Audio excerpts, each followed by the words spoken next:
Number 1. The 1965 Chevrolet Chevelle Malibu SS. In my opinion, this 1965 Chevrolet Chevelle Malibu SS is one of the most serious street performance cars in this group because it combines genuine factory SS heritage with a professionally built big cubic inch engine package.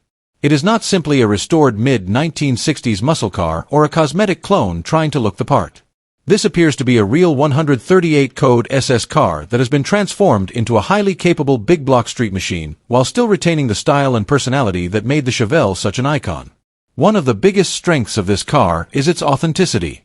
The seller states that it is a true 138 code Malibu SS and also notes that it is one of only around 200 examples listed in the registry, with a build sheet included. For buyers who care about pedigree, that matters. There are plenty of Chevelles on the market that have been converted into SS lookalikes, but having a documented real SS immediately makes this car more interesting and more desirable from a collector's standpoint.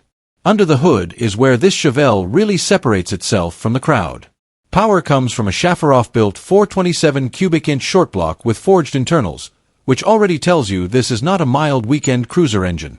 It is backed by AFR 245 cylinder heads that have been ported and polished, along with a ported vector intake manifold, a billet comp camshaft, and a Holley vacuum secondary carburetor selected with drivability in mind. In my opinion, that last detail is actually very important, because it suggests the car was not built only to make big dyno numbers but also to remain usable and enjoyable on the street. The drivetrain continues with a freshly built TH400 automatic transmission that the seller says is capable of handling more power than the engine currently produces. That is a positive sign because it implies the car was built with durability in mind rather than pushed right to the edge of its mechanical limits. The braking system has also been upgraded with Wilwood front brakes and a Wilwood master cylinder, while the rear retains its original drum setup. This combination should provide a noticeable improvement in stopping performance without completely abandoning the car's period feel. According to the seller, the major work was completed only about a year ago, which means the engine, transmission, and supporting upgrades are still very fresh. The car also benefits from new wiring, another detail I personally like to see on a high-performance build because electrical reliability is often overlooked on older muscle cars. The interior remains mostly original, with the seller noting that the seats are original and the carpet was redone back in the 1980s, along with the paint. That tells me this is not a fresh concours restoration, but rather a car that blends older cosmetic work with a very modern and serious mechanical package. Personally, I think that gives it a lot of personality. It feels more like a car built to be driven, enjoyed, and respected for what it can do, rather than something meant to sit under lights with mirrors underneath it. What stands out most to me is the balance of this build. It is described as a great cruiser, but also as a car that can go very fast when asked. That dual-purpose nature is exactly what many enthusiasts want in a classic muscle car. You want something that sounds aggressive, pulls hard, and has real performance capability, but you also want it to start, idle, and behave well enough to enjoy on the street. From the description, this Chevelle seems to check those boxes. At an asking price of $45,000, this 1965 Chevrolet Chevelle Malibu SS appears to offer a lot for the money when you consider the genuine SS pedigree, the documented build sheet, and the cost of assembling a forged 427 with high-end supporting components today. For someone who wants a real mid-1960s Chevrolet muscle car with serious power, proven hardware, and the ability to cruise or perform on demand, this Chevelle looks like a very compelling package. Number 2. 1971 Chevrolet Malibu. In my opinion, this 1971 Chevrolet Malibu is far beyond the level of a typical restored classic. What is being offered here is essentially a fully built street and strip machine wrapped in one of Chevrolet's most recognizable early 1970s body styles. While it still carries the visual identity of a Chevelle Malibu, the actual personality of this car is much closer to a dedicated drag-oriented pro street build than a casual weekend cruiser.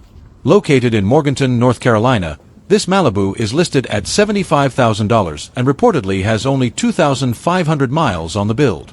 Finished in factory-correct Mulsanne blue with black stripes and a black OEM-style interior, the car appears to preserve its original visual character while hiding an extremely serious performance package underneath. The seller describes it as a complete rotisserie build, meaning the restoration and construction extended to the underside as well as the visible exterior and cabin. In my opinion, that is one of the strongest indicators that this was not a shortcut build, but a comprehensive project where presentation and structure mattered just as much as horsepower. The heart of the car is a 496 cubic inch big block Chevrolet engine, reportedly making around 800 horsepower. It is built with 355 cubic centimeters aluminum Bro-Dix cylinder heads, forged internals, and a massive 1,150 CFM Holley Dominator carburetor. On top of that, the car is equipped with a 200-shot nitrous system stored in the trunk and ready for use. In practical terms, that means the performance ceiling of this Malibu goes well beyond what most street-driven muscle cars can handle. In my opinion, once you combine an 800 horsepower naturally aspirated big block with nitrous, you are no longer talking about a mild hot rod. You are talking about a car designed to deliver violent acceleration and serious strip capability. Backing the engine is an ATI-built turbo 400 automatic transmission with a reverse valve body, trans brake, and 4,000 stall converter. That setup tells you exactly what the car was built to do. A reverse manual valve body and trans brake are race-focused components intended for hard launches and maximum control under high-power conditions. The seller also states that the transmission combination is built to withstand up to 1,200 horsepower, which suggests a very substantial safety margin in the drivetrain. The rear end is equally serious, using a fabricated Ford 9-inch housing made from heavy-gauge alloy steel. That is one of the most trusted rear axle setups in the high-horsepower world, especially for drag-oriented builds where durability is critical. Add in the line lock system, heavy-duty roll cage, beadlock wheels, and 15-gallon aluminum fuel cell, and it becomes very clear that this Malibu was built with performance first in mind. Fuel delivery is also far from ordinary. The car runs on aviation fuel and uses a MagnaFuel Pro Star 500 pump, which is another sign that the engine combination is built for maximum output rather than convenience. In my opinion, that detail matters because it tells potential buyers this is not the type of classic you casually fill up at any gas station and drive cross-country without thought. It is a specialized machine, and it should be viewed as such. At the same time, the seller notes that all lights and gauges work, the interior has been fully redone, and the car presents beautifully from top to bottom. That combination is what makes builds like this so appealing. It is not a stripped race shell with license plates. It still offers the visual impact and finish quality of a show car while packing the mechanical hardware of a serious drag build. Personally, I think the biggest strength of this 1971 Malibu is its dual identity. On one hand, it has the polished look of a high-end rotisserie restoration with correct style interior presentation and factory-inspired color. On the other, it has the hardware of a purpose-built big block race machine with enough power to overwhelm most street tires on command. That contrast gives the car a very strong presence both at shows and at performance events. Overall, this 1971 Chevrolet Malibu appears to be a no-expense-spared rotisserie-built pro street-style muscle car featuring an 800 horsepower 496 big block, nitrous system, ATI turbo 400 transmission, fabricated Ford 9-inch rear end, heavy-duty cage, aircraft-grade fuel cell, and race-ready supporting hardware throughout. In my opinion, this is a serious upper-tier build aimed at enthusiasts who want a classic Chevrolet that can deliver show-quality presentation while also offering brutal straight-line performance whenever the opportunity presents itself. Number 3. This 1969 Chevrolet Camaro Coupe is a classic first-generation F-body that has been transformed into a bold street machine with a strong performance-oriented setup and plenty of visual attitude to match. Rather than being a factory-correct restoration, this Camaro is clearly aimed at buyers who want a muscle car with upgraded power, improved handling, and a more modern custom feel. Finished in red with a black interior, the car has exactly the kind of aggressive presence you would expect from a '69 Camaro. The body style alone is already one of the most desirable shapes of the muscle car era, but this example goes a step further by combining classic styling with a long list of aftermarket upgrades that push it more into restomod territory. Under the hood is a bored-out 350 cubic inch V8, which has been upgraded with a Holley performance carburetor, an Edelbrock intake manifold, and Dart cylinder heads. That combination suggests the engine was built to breathe better and deliver noticeably stronger performance than a stock small-block Camaro. Supporting that setup is an MSD ignition system, which is a common upgrade for improved spark delivery and more dependable high RPM operation. The transmission is described as a 4-speed automatic, giving the car a more versatile driving character than a traditional 3-speed setup. It should offer a good mix of acceleration and cruising ability, especially if the drivetrain has been tuned to work with the modified engine combination. The suspension and braking systems have also received serious attention. The car is equipped with CPP adjustable suspension and a CPP disc brake conversion, both of which are meaningful upgrades over factory components. Those modifications should improve handling, ride control, and stopping power, making the car feel much more confident and usable in modern driving conditions. Inside, the Camaro continues its custom theme with a carbon fiber dash and a full set of aftermarket gauges. The seller also mentions a custom-built trunk enclosure with 12-inch subwoofers, although the stereo system still needs a new head unit and final hookup after the original deck was removed during the dash installation. That means the audio side of the build is not fully complete, but the foundation for a more elaborate sound system is already there. The car rides on Foose wheels, which add to its modernized appearance and help separate it from a more traditional restoration-style Camaro. Visually, it sounds like a car built to stand out both at cruise nights and on the street, rather than one intended to sit under a cover as a pure collector piece. In my opinion, this Camaro's biggest appeal is that it seems to offer a lot more than just classic looks. The upgraded engine, improved suspension, disc brakes, custom interior touches, and unfinished but promising audio setup all point toward a car that was built to be driven and enjoyed, not simply admired from a distance. It's the kind of build that suits someone who wants the iconic shape of a 1969 Camaro but with a more aggressive, personalized character. At an asking price of $49,500, the value will depend heavily on the quality of the engine build, suspension installation, and overall finish work. However, considering how expensive it has become to buy a solid '69 Camaro and then add performance parts, wheels, brakes, suspension, and interior upgrades, this car could make sense for a buyer who wants a completed custom package rather than starting from scratch. For enthusiasts looking for a 1969 Camaro with classic muscle car presence but a more modern street machine personality, this example appears to offer a strong blend of power, style, and customization. Number 4. 1972 Dodge Challenger Restomod. The 1972 Dodge Challenger has always had the kind of shape that stops people in their tracks. Long hood, aggressive stance, and unmistakable Mopar presence. It's one of those cars that still looks fast even when it's parked. But what makes this particular Challenger especially interesting is that it isn't trying to be a perfectly stock museum piece. Instead, it's been transformed into a restomod that blends classic muscle car styling with the kind of drivability people actually want in the real world. According to the seller, this Challenger is powered by a modern 5.7-liter Hemi paired with a 6-speed manual transmission. In my opinion, that's exactly the kind of setup that makes a car like this so appealing. You still get the visual drama and attitude of a vintage Mopar, but now with a more modern engine platform that offers better reliability, stronger performance, and easier everyday use than many original-era drivetrains. The seller describes it as a daily driver, and honestly, that's one of the biggest compliments you can give a classic restomod. A lot of older muscle cars look great in photos but aren't always enjoyable in traffic, on longer drives, or in hot weather. This one is said to have modern handling, real power, air conditioning, and no rust or hidden surprises, which tells me it was likely built with actual use in mind rather than just occasional trailer duty. The 6-speed manual transmission is another major highlight. It completely changes the personality of the car compared to an old-school automatic or even a basic 4-speed. It gives the driver more control, makes highway cruising easier, and adds a level of engagement that really suits a Hemi-swapped Challenger. If this build is properly sorted, I can imagine it being a genuinely fun car both around town and on longer backroad drives. Mileage is listed at around 12,900 and will continue to go up because the owner is still using the car. That's actually something I like to see with a restomod. It suggests the car isn't just a fresh build that hasn't been tested, but a machine that has already been driven, enjoyed, and proven on the road.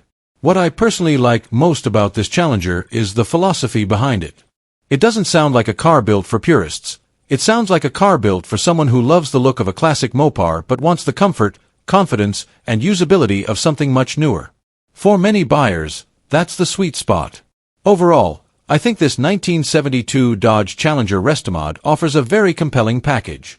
It keeps the iconic styling that made the Challenger famous, but backs it up with a modern Hemi, manual transmission, air conditioning, and the kind of road manners that make it usable every day.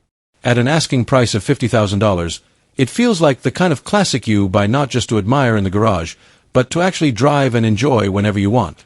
Number 5. This 1967 Ford Mustang Coupe. This 1967 Ford Mustang Coupe is the kind of classic that feels like a personal build rather than just another old car for sale.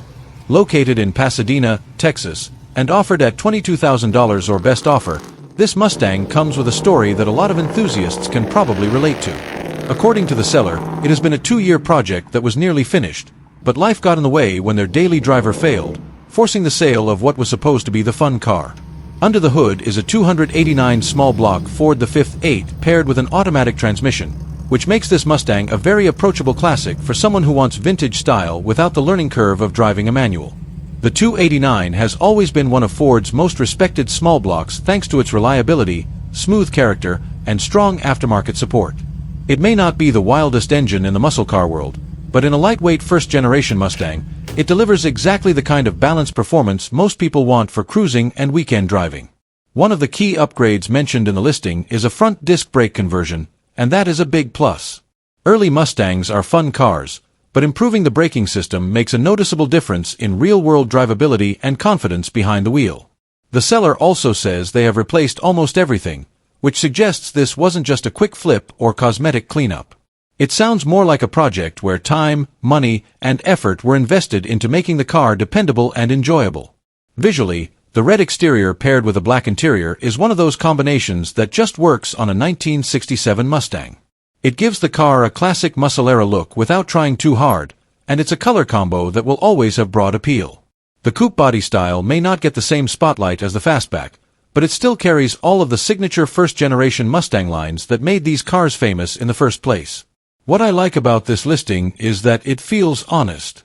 The seller isn't pretending it's a museum-quality trailer queen or a fully restored showpiece. Instead, it sounds like a driver-focused classic that has had a lot of important work completed and is being sold for real-life reasons, not because there's something fundamentally wrong with it. In my opinion, that actually makes this Mustang more appealing. A car that has been actively worked on and driven by someone who planned to keep it often feels more genuine than one that's been polished up purely for resale.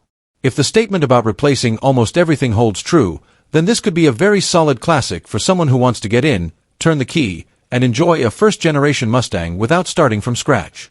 Overall, this 1967 Ford Mustang Coupe looks like a well-sorted project that's close to the finish line and ready for its next owner.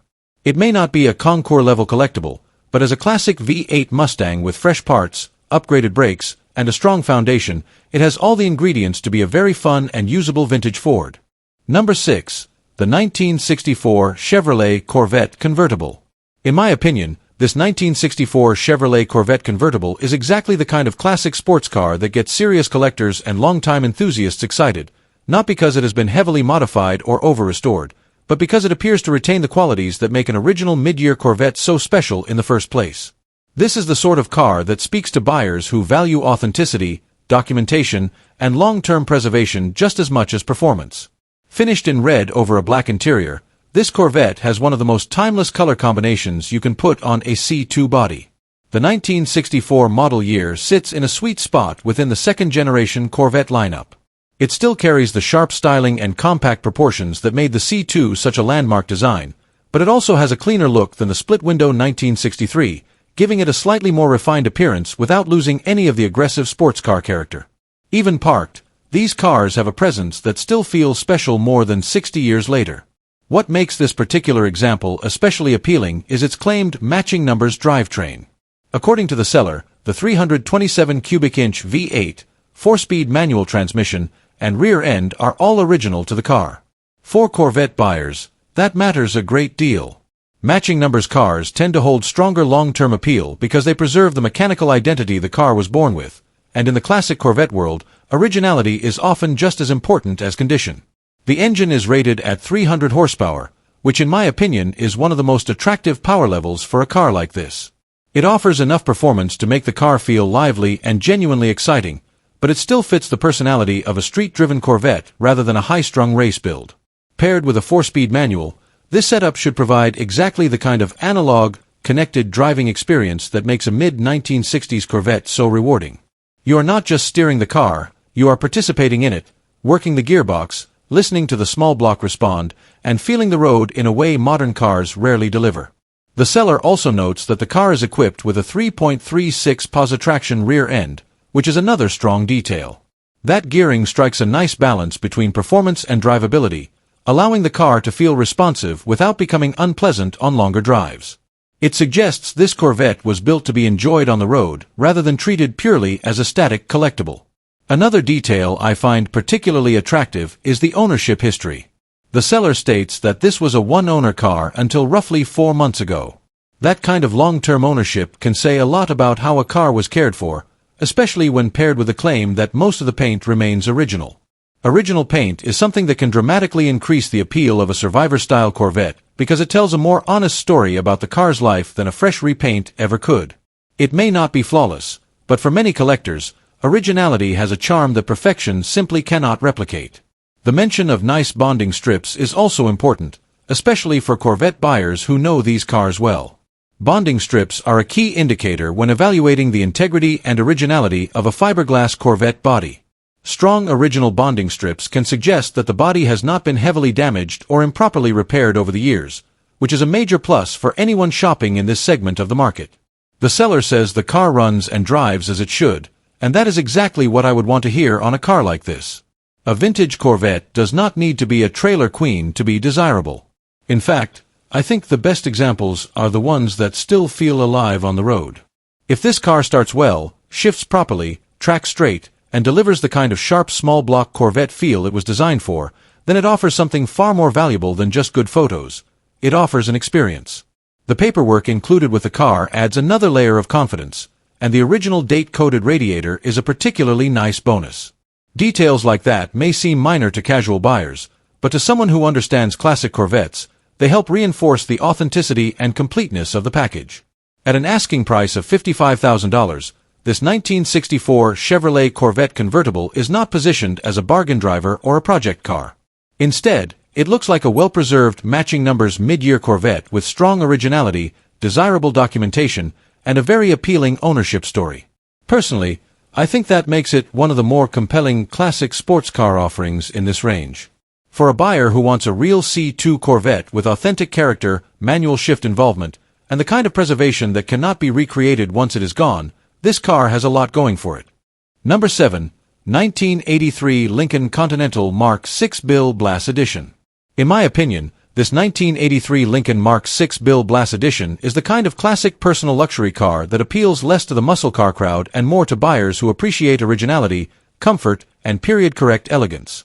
It represents a very different side of the American collector car world. Instead of focusing on raw horsepower or aggressive performance upgrades, this Lincoln is all about presence, exclusivity, and the unmistakable luxury styling that defined premium domestic coupes in the early 1980s. Located in Harrisonville, Missouri, this Mark VI Bill Blass Edition is listed at $10,900 and shows approximately 71,000 original miles according to the seller, who also states that it is a one-owner car. That is a major selling point in my opinion, because one-owner classics with supporting documentation tend to stand out in the market, especially when they have clearly been preserved rather than repeatedly passed around between short-term owners. The seller also notes that the original bill of sale and original window sticker are included, which adds a layer of authenticity and historical value that collectors often appreciate. Finished in black over a beige interior, this Lincoln carries the kind of formal upscale look that perfectly suits the Mark VI platform. The black exterior gives the car a stately appearance, while the beige cabin keeps the interior bright and luxurious rather than overly dark or heavy. In my opinion, this is exactly the kind of color combination you would want on a Bill Blass Edition because it reinforces the car's identity as a high-end personal luxury coupe rather than just a standard trim-level Lincoln. The Bill Blass Edition itself is an important part of the car's appeal. Lincoln's designer series cars were a major feature of the brand during this era, and the Bill Blass package is one of the better-known special editions. These cars were created to blend fashion branding with automotive luxury, giving buyers a more exclusive version of the Mark VI with distinct trim, color coordination, and upscale presentation. In today's market, that kind of factory special edition identity can make a car more interesting than a standard example, especially when it has survived in well-kept condition.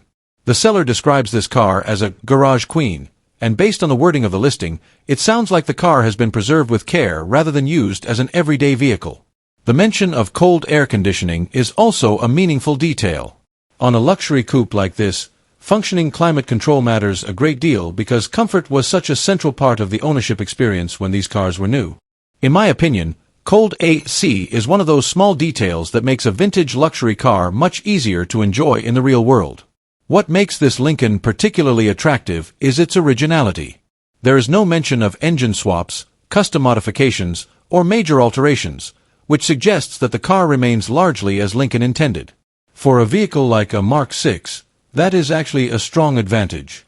Unlike muscle cars that are often improved through performance upgrades, the appeal of a personal luxury car often comes from how well it preserves its original character, ride quality, and interior ambience.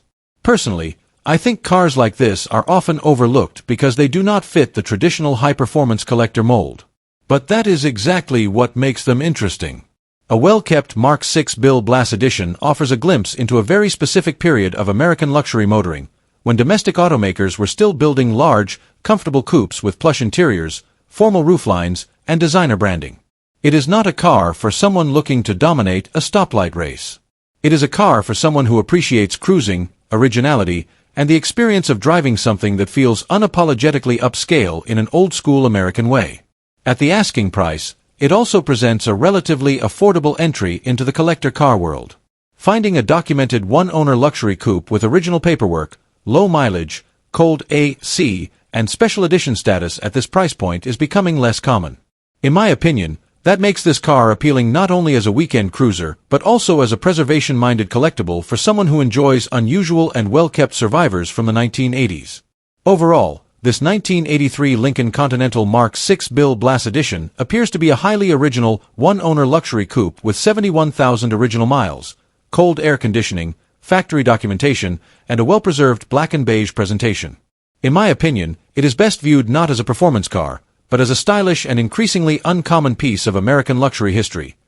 One that offers comfort, exclusivity, and authentic period charm in a package that still looks elegant more than 4 decades after it was built. Number 8. This 1990 Ford Crown Victoria LX Sedan is a very different kind of classic compared to the muscle cars and coupes that usually dominate the market, but that is exactly what makes it interesting. Instead of chasing raw performance or collector-grade originality, this car leans into comfort, full-size American cruising, and a period-correct custom audio build that gives it a personality all its own. Finished in beige with a matching beige interior, this Crown Victoria has the unmistakable look of a traditional late 1980s and early 1990s full-size Ford sedan. It represents the final years before these cars became best known as police cruisers and taxicabs, so seeing an LX trim example presented as a clean street car gives it a very different identity. The color combination also fits the car well, giving it that upscale, old-school luxury sedan feel that was common in Ford's full-size lineup at the time. According to the seller, the car has just 12,345 miles showing, although with any older vehicle it would be wise for a buyer to verify whether that figure is original, rolled over, or simply what is displayed on the odometer. Regardless, the seller describes the car as running and driving great, which is one of the biggest advantages of these Panther platform Fords. Crown Victorias are known for durability, simple mechanics, and a smooth highway ride, making them much easier to live with than many older classics. One of the standout features of this particular car is its audio system. Rather than remaining a stock luxury sedan, it has been fitted with a serious sound setup that includes 6 6x9 speakers in the rear deck, 3 amplifiers, and 4 12-inch Kicker L7 subwoofers. That kind of build immediately changes the personality of the car. It becomes less of a quiet commuter and more of a full-size cruiser with a strong custom street presence. For buyers who enjoy old-school car audio culture, that is a major part of the appeal. Comfort also appears to be a priority here. The seller specifically mentions cold air conditioning, which is an important detail in a Texas-based vehicle and a big plus for anyone planning to use the car regularly. The interior is described as super clean, which matters a lot on a car like this because large domestic sedans can be expensive and time-consuming to restore inside if the upholstery, trim, or dashboard have been neglected. The Crown Victoria also rides on 15-inch Boyd aluminum wheels, which add a custom touch without pushing the car too far away from its original character. That wheel choice fits the era well and complements the car's low-key but personalized look. In my opinion, the strength of this Crown Victoria is not in rarity or investment potential, but in how well it fits a very specific niche. It is the kind of car that appeals to someone who appreciates comfortable old-school American sedans, wants something different from the usual Mustang or Camaro crowd, and likes the idea of a clean full-size cruiser with a powerful stereo system already installed. It feels more like a lifestyle car than a collector's piece, and that is not a bad thing at all. At an asking price of $11,500, this 1990 Ford Crown Victoria LX sits in an interesting spot. It is not cheap enough to be considered just an old used sedan, but it is still affordable compared to many restored classics. If the body, interior, and drivetrain are as clean as described, and if the sound system was installed properly, it could be a fun and distinctive buy for someone looking for a comfortable cruiser with a custom twist. For buyers who want a full-size Ford that stands out for its condition, comfort, and audio setup rather than performance modifications alone, this Crown Victoria LX offers a unique and very nostalgic package. Number 9. 1994 Chevrolet Corvette Coupe. The C4 Corvette has always been one of the more interesting chapters in Corvette history. For years it lived in the shadow of earlier chrome bumper cars and later LS-powered models, but lately people have started to appreciate what the C4 really offers. Sharp 1990s styling, legitimate performance, and a driving experience that still feels connected and raw compared to many newer sports cars. This 1994 Corvette Coupe is a good example of that appeal, especially for someone looking for an affordable entry into manual transmission Corvette ownership. Finished in purple over a tan interior, this one definitely doesn't blend into the background. It has a color combination that feels very much of its era, and whether you love it or not, it gives the car personality.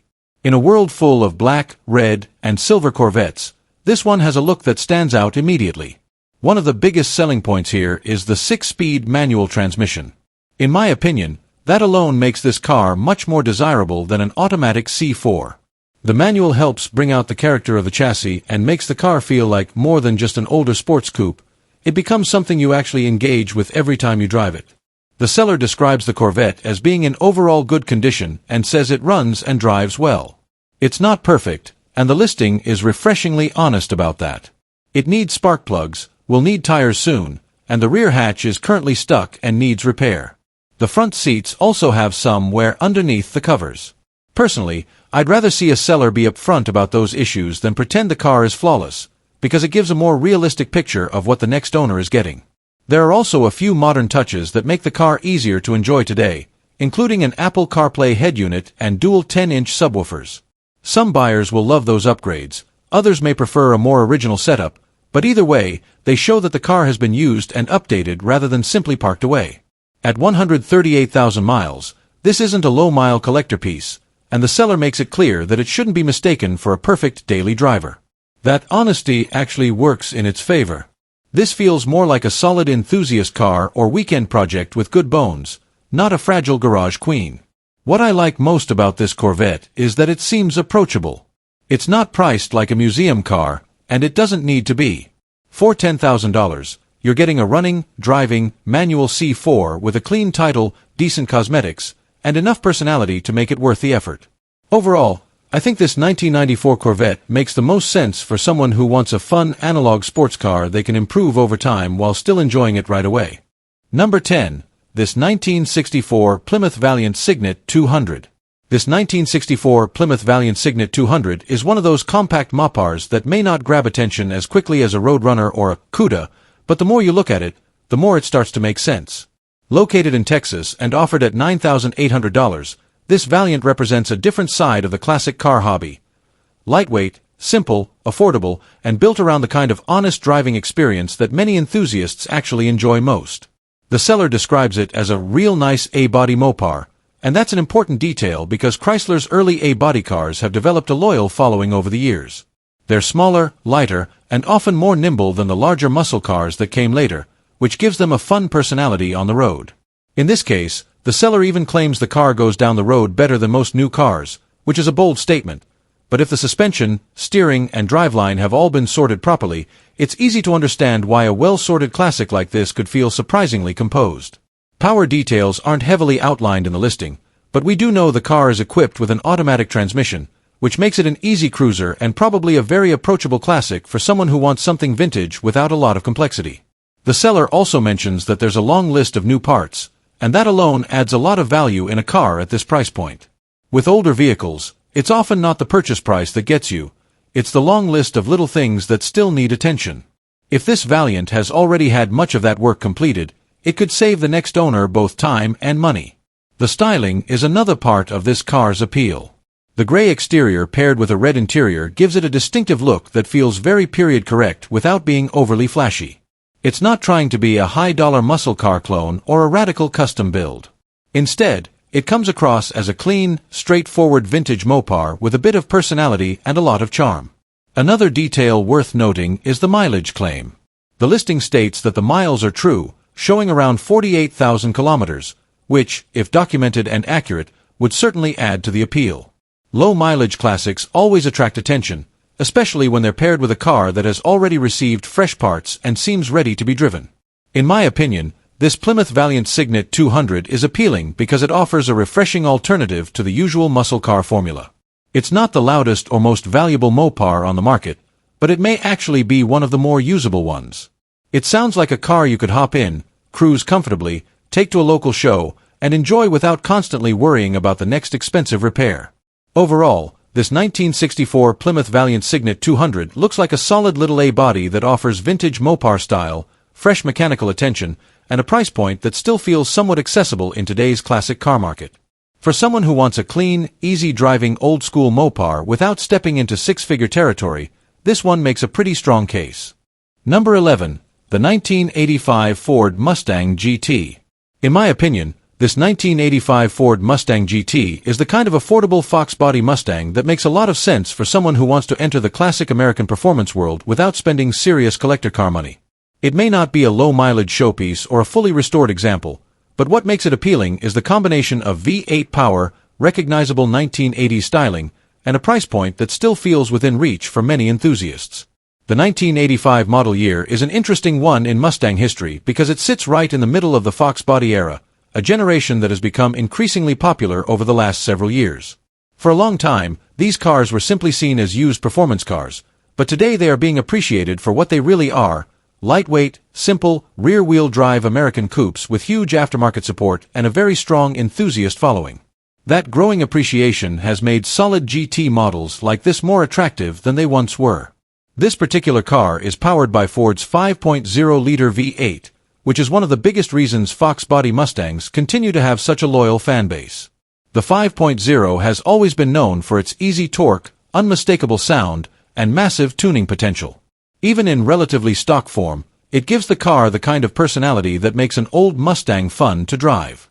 In this case, the engine is paired with an automatic transmission, which may not be the first choice for every performance purist, but it does make the car easier to live with for casual cruising, weekend driving, or someone who simply prefers a more relaxed driving experience. The seller describes the interior as clean for its age, and to me that matters quite a bit on a car like this. Fox body interiors are known for taking wear over the decades, especially on higher mileage cars, so finding one that still presents well inside can make a big difference in the overall ownership experience. A straight exterior with no accident history is another major plus, because body condition is often one of the most important factors when evaluating older Mustangs. Mechanical parts are relatively easy to source for these cars, but finding a solid body that has not been wrecked or heavily abused is what really separates a decent car from a frustrating one. The mileage is listed at 176,000, which is obviously not low, but I do not necessarily see that as a deal-breaker if the car has been maintained properly over the years. In fact, with a fox body Mustang, I tend to focus more on overall condition, body integrity, and how the car drives than I do on the odometer alone. A well-kept high-mileage car can often be a better buy than a neglected lower-mileage example, especially if it still feels tight, runs properly, and has not been modified carelessly. Personally, I think the biggest attraction here is the value proposition. At $6,000, this 1985 Mustang GT offers a chance to own a V8 fox body at a price that is still relatively accessible in today's market. You are getting a car with real enthusiast appeal, a proven 5.0 platform, and the kind of styling that instantly places it in a very recognizable era of American performance. It is also the sort of car that can be enjoyed as is, gradually improved over time, or turned into a more serious street machine if the next owner wants to go in that direction. Overall, I would describe this Mustang as a straightforward and potentially very fun entry-level classic performance car. It seems to offer solid bones, honest presentation, and one of Ford's most beloved V8 platforms in a package that is still affordable. For someone looking to get into the fox body world without overspending, this 1985 Mustang GT could be a very worthwhile car to consider. Number 12. 1987 Chevrolet Caprice Brougham. In my opinion, This 1987 Caprice brougham is the definition of a budget-friendly full-size American project car. It has some appealing updates already completed, but the engine issue changes the conversation immediately. Instead of being a turnkey cruiser, this Caprice should really be viewed as a restoration candidate or a mechanical project for someone who likes the square-body GM full-size platform and doesn't mind getting their hands dirty. Located in Houston, Texas, this Caprice brougham is listed for $4,500. From a styling standpoint, these late 1980s Caprices have a lot of old-school American charm. They were among the last of the traditional rear-wheel drive full-size sedans from General Motors, offering a soft ride, large body, and a very comfortable, traditional driving feel. The brougham trim adds to that appeal with a more upscale presentation compared to the base Caprice models. The seller mentions several recent upgrades, including a new interior, dual exhaust, a replacement gas tank, a sunroof, and new slot-style brake components including pads and calipers. In my opinion, those updates are important because they show that money has already been spent on improving both the appearance and some of the mechanical systems. A fresh interior can make a huge difference on a car like this because these big GM sedans are all about comfort and presence, and worn interiors are often one of the biggest drawbacks on affordable examples. The new fuel tank is also a meaningful detail, especially on an older car that may have sat for long periods of time. Fuel system issues are common on classics and older daily drivers, so having that already addressed is definitely a positive. The dual exhaust setup is another nice touch because it likely gives the Caprice a stronger sound and a little more personality than a stock setup. However, the biggest factor in this listing is the seller's note that the engine is knocking. In my opinion, that immediately moves this car out of the cheap driver category and into project car territory. An engine knock can mean several things, but it usually points to internal wear or damage, potentially rod knock, bearing failure, or another bottom-end issue. In practical terms, a buyer should assume that the engine may need major repair, a rebuild, or a complete replacement unless proven otherwise. That does not necessarily make the car a bad buy, but it absolutely changes who the ideal buyer is. This Caprice makes the most sense for someone who already has access to an engine, enjoys mechanical work, or specifically wants a full-size GM platform to build into a cruiser, lowrider, or street project.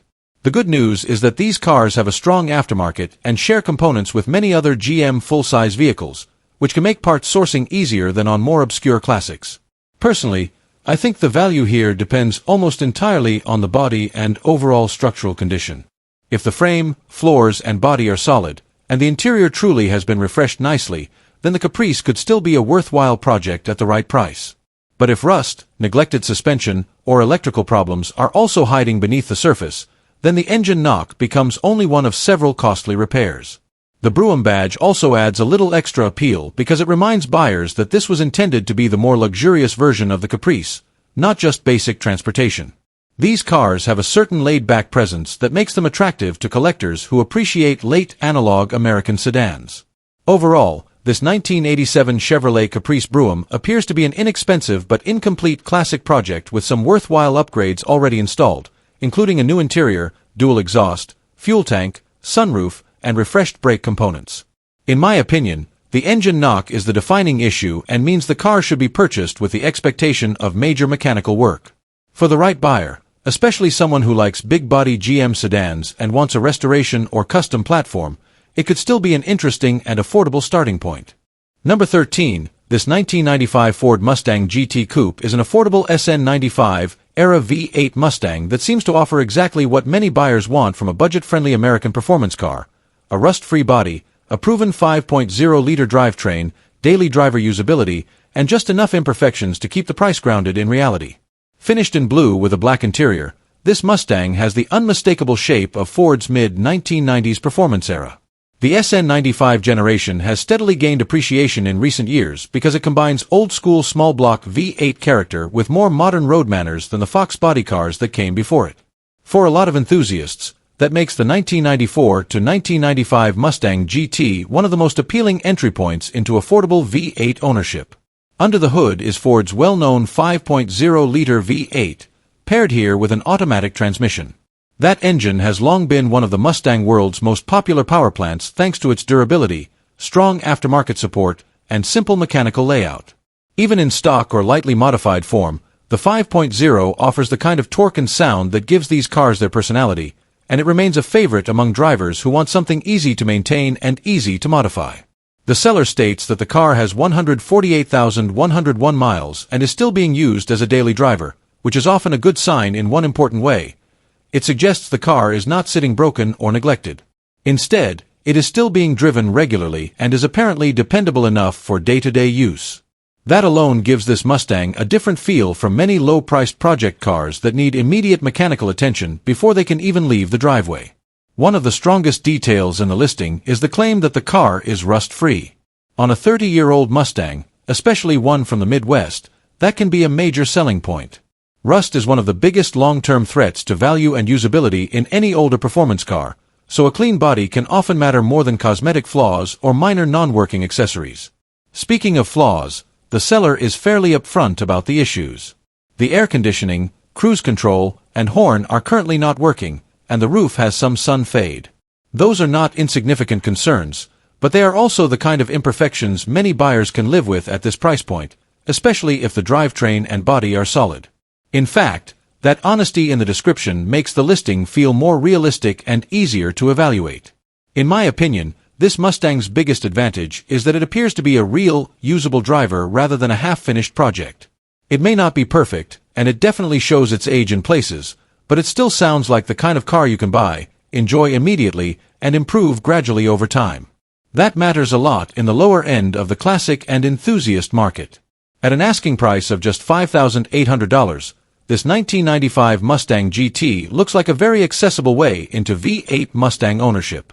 For buyers who want a rust-free SN95 with a classic 5.0, an automatic transmission, and enough personality to turn heads without spending serious money, this car seems to offer a lot of value. It may not be a collector's item today, but as a fun, usable, and increasingly appreciated 1990s performance car, it definitely has appeal. Number 14. 1970 Oldsmobile 98. The 1970 Oldsmobile 98 comes from an era when full-size American cars were built to make a statement. Long, wide, heavily styled, and loaded with comfort, the 98 was Oldsmobile's flagship luxury car, and in coupe form it carries a presence that modern cars simply can't replicate. It's the kind of car that feels substantial before you even turn the key, and when you add a 455 big block under the hood, it becomes even more interesting. This particular example is a two-door hardtop finished in brown with an off-white interior, which gives it a very authentic early 1970s luxury look. It's not a flashy muscle car color combination, but that actually suits the personality of an Oldsmobile 98. This was never meant to be a stripped-down street brawler. It was built to be a big, comfortable highway cruiser with plenty of torque and presence. Under the hood sits Oldsmobile's 455 cubic inch big block V8, paired with a dependable turbo 400 automatic transmission. In my opinion, that's the highlight of the whole listing. The 455 is one of those engines that gives a car effortless power rather than high-rev drama. In a full-size coupe like this, it's exactly the kind of drivetrain you want. Smooth, strong, and perfectly matched to the car's grand touring personality. According to the seller, the car had been sitting for some time in a barn with a concrete floor, which likely helped preserve it better than if it had been left outside. It's described as having only minimal rust, and for a large 1970 GM car, that can make a huge difference. Body and rust repair on these full-size cars can get expensive quickly, so a relatively solid starting point is a big plus. The car reportedly runs well and shifts properly, and it has already received a number of new parts, including new tires. That means the next owner isn't starting completely from scratch. However, the seller is upfront that it still needs a master cylinder and some brake work before it can be considered roadworthy. Personally, I actually appreciate that honesty because it makes it clear this isn't being presented as a turnkey show car. It's more of a usable classic project with a strong foundation. What I like most about this Oldsmobile is that it offers a lot of car for the money. For just $4,000, you're getting a two-door hardtop, a 455 big block, a TH400 transmission, a clean title, and a car that already runs and shifts. In today's classic car market, that's getting harder to find. Overall, I think this 1970 Oldsmobile 98 is a very appealing option for someone who appreciates big-body American luxury with real V8 power. It's not perfect, and it still needs brake work, but the combination of style, engine, options, and low entry price makes it feel like a worthwhile project. For the right buyer, this could become a very cool cruiser without requiring a massive investment up front. Number 15. This 1984 Cadillac Seville. This 1984 Cadillac Seville is the kind of listing that speaks directly to project car buyers rather than someone looking for an easy weekend cruiser. Located in Winterset, Iowa, and offered at just $1,000 or best offer, this Seville is clearly being sold as a restoration candidate or possibly a parts car. But even so, there are a few things here that make it more interesting than the price alone might suggest. First, this car has reportedly been sitting in a garage since 1993, which means it has spent more than 3 decades off the road. That kind of long-term storage can be both a blessing and a challenge. On one hand, indoor storage often helps preserve the body, trim, and interior better than leaving a car outside for years. On the other hand, a vehicle that has sat this long will almost always need extensive mechanical work before it can be considered roadworthy again. Under the hood is Cadillac's 4.1-liter V8, part of the HT 4100 family, paired with an automatic transmission and front-wheel drive. That drivetrain combination reflects Cadillac's push toward a more modern luxury car layout in the 1980s, moving away from the huge rear-wheel drive land yachts of earlier decades. The Seville itself was meant to be a more refined and slightly more European-flavored luxury sedan, and by the standards of its day, it offered a very different personality compared with older Cadillacs. The seller states that the engine does not currently turn over, although they have already placed fluid in the cylinders in an attempt to free it up. That tells you right away this is not a put in a battery and drive it home type of car. It's a true mechanical project, and anyone interested would need to approach it with realistic expectations. At minimum, you'd want to plan for engine work, fuel system cleaning, brake service, tires, belts, hoses, and probably a full inspection of nearly every major system. Inside, the car appears to remain largely complete, and that's one of the more positive points in the listing. The seller mentions that the interior needs a good cleaning and that the headliner is falling, which is extremely common on cars from this era, especially Cadillacs. The tan interior paired with the white exterior sounds like a very classic luxury car combination, and the fact that the original books are included is another nice detail for someone who values documentation. In my opinion, this Seville makes the most sense for a buyer who either appreciates 1980s Cadillac styling or wants a low-cost project with a clear title and a complete platform to start from. It's not a car I'd recommend to someone looking for a cheap driver, because there's simply too much unknown after sitting since 1993. But as a restoration project, or even as a nostalgic save for the right Cadillac enthusiast, it does have some appeal. Overall, this 1984 Cadillac Seville is exactly what it claims to be, a garage-stored project car with potential, paperwork, and classic Cadillac presence, but one that will require patience, money, and mechanical commitment before it sees the road again.